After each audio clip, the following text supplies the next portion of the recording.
Andito nga ho kami sa isang restaurant kung saan malulugi na naman po ang isang restaurant. Siyempre, kasama ko ang aking mga kaibigan. Ayan nga ho pala yung aking kaibigan ng butete. Nagaluto namin. Na puro reklamo dahil laging nauubos ang kanyang siniserve sa amin. Tahimik lang yan pero gutom na yan. Halata naman po sa tiyan, di ba? Hiyang-hiya nga daw po siya kay paring Atanya. Eto nga pala yung dalawang magkumpare na kahit saan talaga laging magkatabi. Hindi mapaghiwalay. Ay nako, buto na lang. Ayaw patantanan. Diyos ko. Ganyan ba talaga pag gumagastos ng 289? Minsan lang naman pre.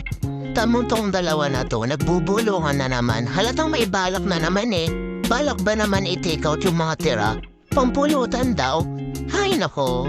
Pagkatapos ng sakuna, nagsilayasan na sila. Kita naman sa mismis nila. Unahan talaga sa banyo yan.